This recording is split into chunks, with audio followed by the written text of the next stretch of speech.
En el 97 fuimos a ver a George Robuchon, que en aquella época era el padre de la cocina, para darle las gracias porque había hablado muy bien de nosotros.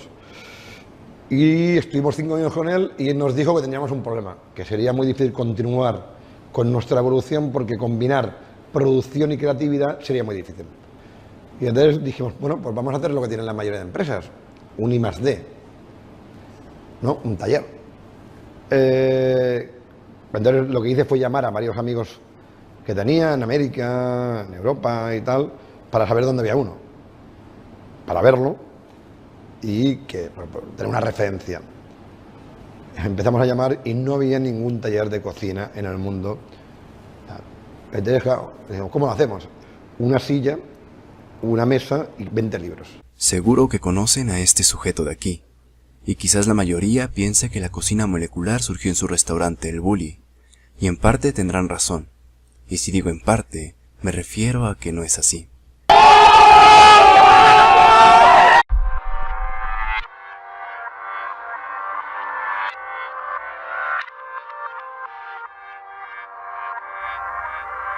El mundo en el que vivimos se basa completamente en la tecnología. A estas alturas me es imposible voltear sin ver a alguien en su teléfono. Por Dios, incluso los niños aprenden a usar una tableta antes que caminar. Está claro que toda esta evolución tenía que influenciar de alguna manera la gastronomía. Hoy en día vemos platillos sacados de cuentos de hadas, globos de caramelo de manzana, tartas transparentes, gelificaciones instantáneas. Y nos sorprendemos porque no es algo que se observe en cualquier sitio. Pero ¿cuánto durará esto realmente? Y lo más importante, ¿qué vendrá después? El nombre de gastronomía tecnoemocional surgió a finales del siglo XX, de la mano de un físico y un químico cuyos nombres me es imposible pronunciar sin hacer notar mi pésimo inglés y mi francés de mierda. Pero ellos dieron el primer paso, dando énfasis a cada parte única de los ingredientes, es decir, proteínas, carbohidratos, lípidos. Pensaban que pasábamos por alto muchas técnicas importantes en la comida y que había un sinfín de maneras de poder preparar distintos platillos. Así que, sujetos a esta idea, comenzó lo que hoy vagamente llamamos cocina molecular.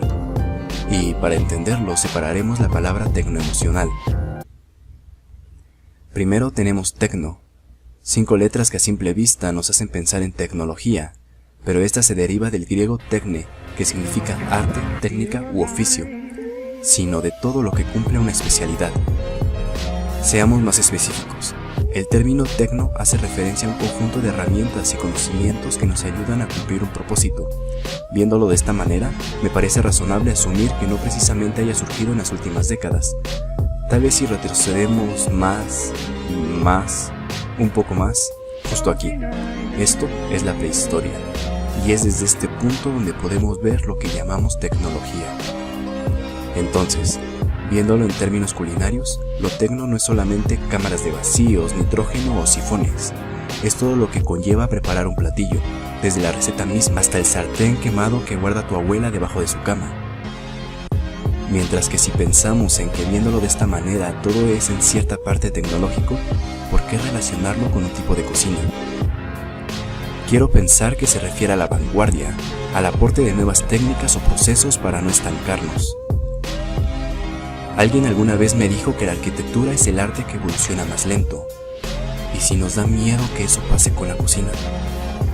De ser así, eso justificaría perfectamente la gran cantidad de tendencias que han surgido en los últimos años.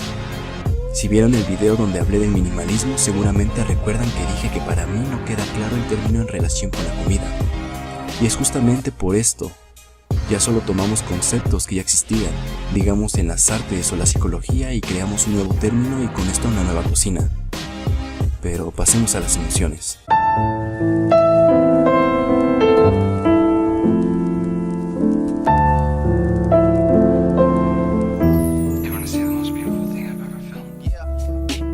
Quizás se hayan enojado cuando cancelaron su serie favorita, o se sorprendieron con una canción, o se han asqueado por un sabor.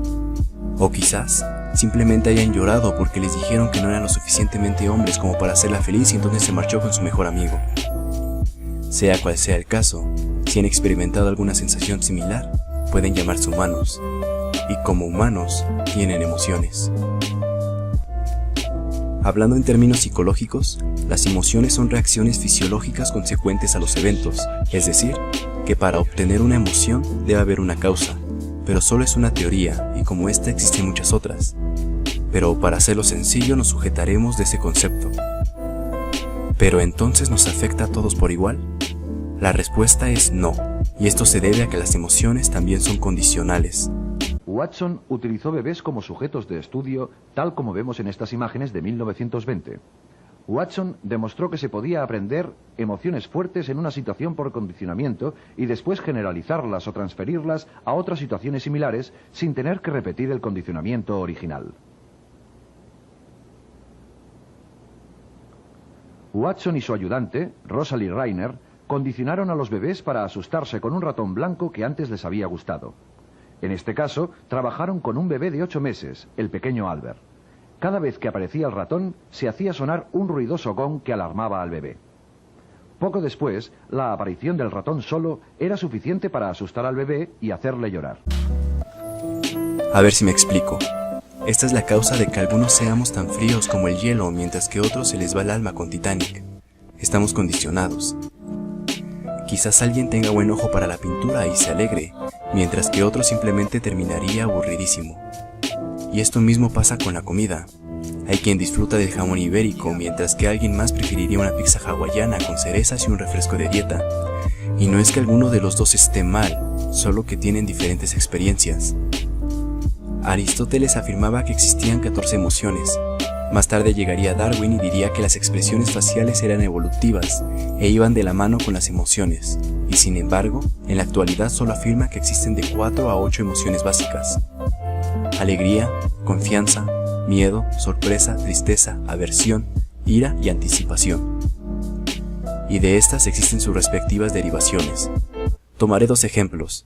El objetivo de un restaurante en un principio era brindar un buen servicio, ofrecer buena comida para satisfacer la necesidad de comer y hacer pasar un buen rato. Los restaurantes ahora no solo se limitan a eso, ellos toman las riendas del trineo y quieren hacerte llegar más lejos, quieren que de tu boca salga, carajo, ¿cómo hizo esto? ¿Y de qué manera lo logran? Agregando texturas, jugando con tu mente, combinando temperaturas, colores, aromas. Y sí, quizás aún se cumpla el brindar un buen servicio, pero el término de sabores agradables pasa a segundo plano, mientras que sabores a secas queda en primero. Y no lo digo yo, lo ha dicho Ferran Adrià en muchas de sus conferencias, porque lo desagradable también es una sensación, y a mí en lo personal me parece interesante.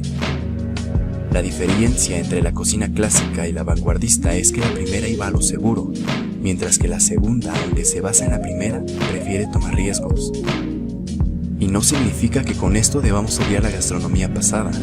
Me gusta una buena pizza margarita, disfruto del calor de un excelente ramen, saboreo a niveles casi pervertidos la untuosidad en la confitura de un taco de carnitas, y admiro la dedicación y el tiempo que se le da a una buena barbacoa.